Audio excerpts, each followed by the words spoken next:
Hello and welcome to the Cyborg here for the StarCityGames.com Open Series in Milwaukee, Wisconsin. I'm Ken Crocker here with Pro Tour Fate Reforged Top 8 competitor Justin Cohen. Justin, how you doing today? Feeling pretty good. All right, well you're here with an interesting deck.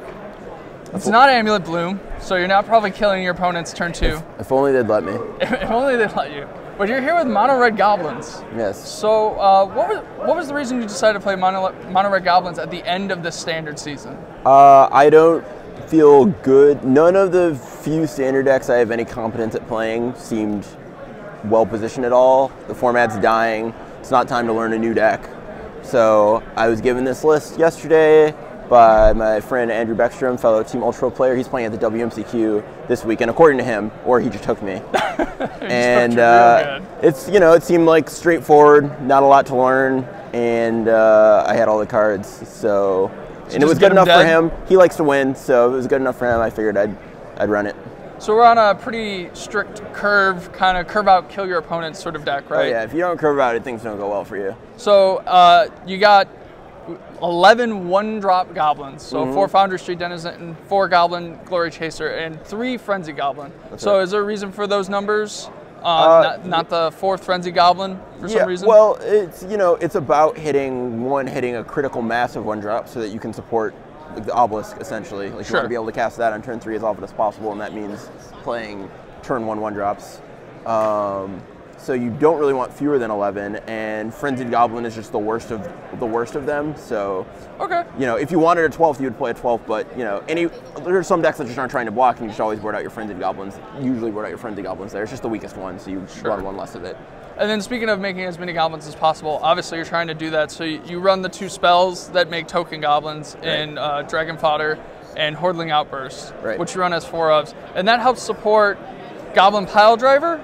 And you know, the key card here, I have to assume, is Goblin Master and Obelisk Cavern, which, you know, last weekend you can play these cards. Right. So they have to have been very good. So exactly how good has Pile Driver been, since it seems to be a magnet for removal? It is. I mean, it's a great game 1 card. Like, there it thrives. A lot of matchups you do board it out in game 2, especially depending on whether you're on the play or the draw.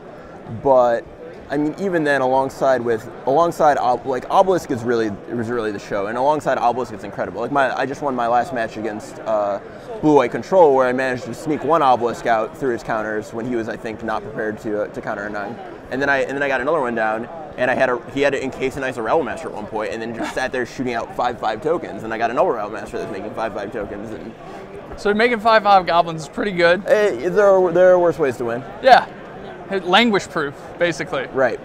So, and then obviously the only other spell you're running, another fantastic spell that you can only run this weekend in Standard, Stoke the Flames. It's a very sad situation for Red that Stoke is leaving the format.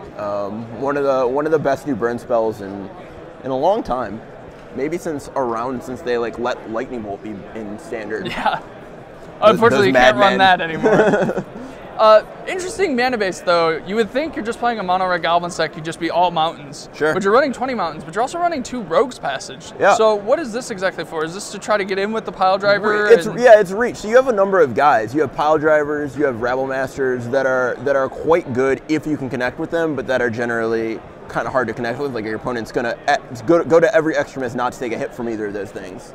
So you gotta do a little work if you want to. You can stoke their blocker, that's low level. You can Subterranean Scout those guys through, that works. And then at the top end, Rogue's Passage, it just gives you, I mean, a deck like this with a very low curve, which it has because and that it floods very easily. Yeah. So having a mana sink is actually a really big game. Having it draw your 5th land, not be just a totally dead card, instead mean that your Pile Driver is just like able to get in for 7 and finish the game because they chose to leave blockers for it, which is often correct, rather than bothering to try to kill it. Sure. So since you're only running 1 burn spell, it's the little bit of reach left in your deck. Yeah. There's no lightning strikes, there's no wild slashes, so it helps to get over the top.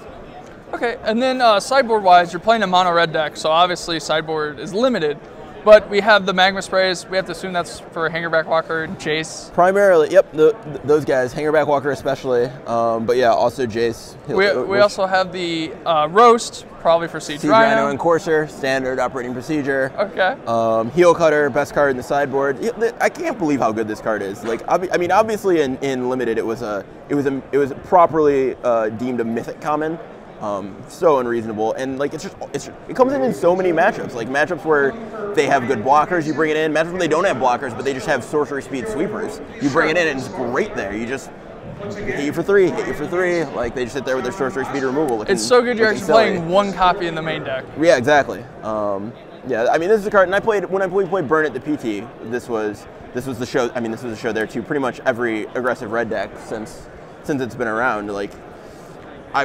In testing, when we were testing for the PT, the devotion matchup for Burn was one of the hardest ones. Okay. But like Heel Cutter will just win you games that there just seems there's no reason you should win. Like they stabilize. They've got a guy, they've got a big guy, but they can't turn the corner. And then you're just like Heel Cutter you, Heel Cutter you, Heel Cutter you. Game. And it's like, all right. And then finally, you have a one of that's kind of odd in the sideboard. You have a one of Scouring Sands. So exactly what is that coming in against? Is that for like the Pseudo Mirror? Yeah, presumably you definitely bring it in the mirror. Presumably a Tarka Red if that's still around. Like any deck that's playing Hurling Outburst, you're gonna want this. I guess Jeskai tokens. Okay. And then I suppose you could also bring it in against Hangerback Walker if there was some other thing that you were also getting with it. Like my last opponent, I didn't bring it in, but he had Hangerback Walker and Secure the Waste. Sure, so a lot of token decks out there. It's conceivable. Like, really, the way that's going to play is not going to work out for you because they're going to secure in combat and put all their guys and make blocks. But in theory, you could do that if you wanted. But yeah, mostly it's just other decks that are running Hurling Outburst, I assume. All right. Well, fair enough. You're off to a great start at this tournament, and we appreciate you signing us in from the sideboard. Thanks for having me. All right, and you guys stay tuned for more action here at SCG Milwaukee.